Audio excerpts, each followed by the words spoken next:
Alright, random drug testing daw sa Senado. At linggo-linggong gaganapin, nais na muling ipatupad ni Senator Soto. Sa sobrang nakakayayan, yun na naman ang isa ang pinaka-advocacy.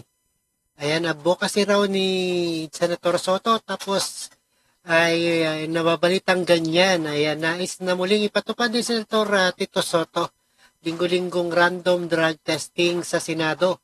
At sana, ayan ang presidente, no? Mula sa presidente, i-drug test. At matapos sa issue, gumagamit ng ng marijuana sa loob ng Senate, building kamakailan. Sang-ayon ng mga mungkahi ito ng ilang senador. Alright?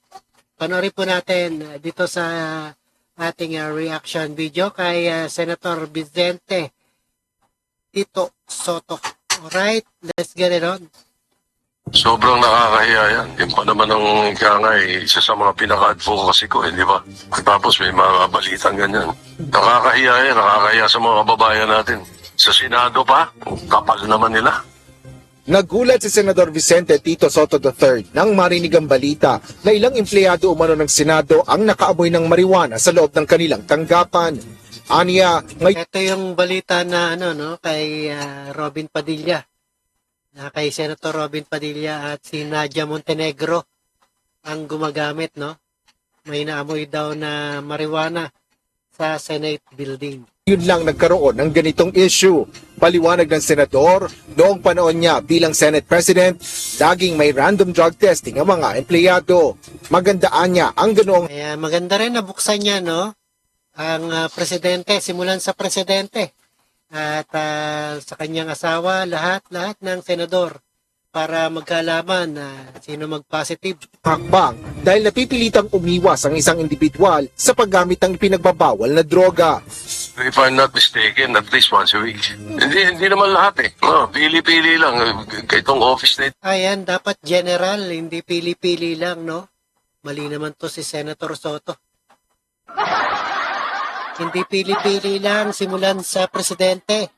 Ito, ngayon, bukas, isa sa ganitong office. Tapos isa isang office ito. Remember, meron tayong tinanggal na abogado, ayaw magpa-drug test. Bunsod ng issue itinutulak Ibig sabihin, tatanggalin na pag ayaw magpa-drug test, no?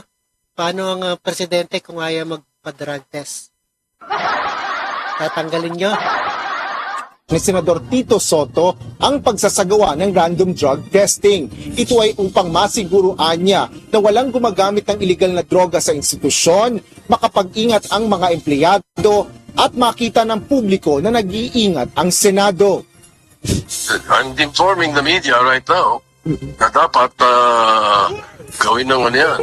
The call is to the Senate leadership na ibalik nila yung dati kong order dyan na random drug testing. Sinegundahan naman ang mungkahing ito ng ilang senador. Kabilang na dito si Senator Ronald Bato de la Rosa na chairperson ng Senate Committee on Public Order and Dangerous Drugs. Sa isang text message, sinabi nito na magandang hakbang ang pagkakaroon ng regular na random drug testing upang Ayan, it's a good move to make sure have a drug-free workplace. Ayan, sabi ni Senator Bato, no? Yari na. matiyak na mayroon silang drug-free workplace. Sinuportahan din ni Senate Majority Leader Joel Villanueva ang panawagang ito para sa lahat ng mga opisyal at staff ng Senado. Bukas rin si Villanueva na sumailalim sa anumang uri ng drug testing na mahalaga hindi lang anya para sa kanilang mga senador. Ayan, simulan na, no? Simulan sa senador pataas hanggang presidente para magkaalaman ng mag-positive dyan. Tanggalin. Kundi sa lahat ng mga civil servant na manguna bilang ehemplo. Asher Cadapan Jr., UNT. Alright, napakinggan at napanood natin dito sa Ramdon check testing sa Senado, no? Gagawin linggo-linggo ipapatupad ni Senator Soto.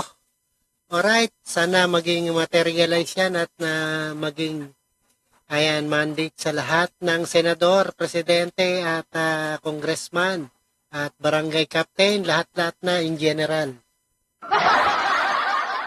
Kaya pag nag-positive, tanggal daw, sabi ni Senator Soto. Alright? Maraming salamat sa panonood at pakinig dito kay Rob Trip and see us again the next one. And peace out.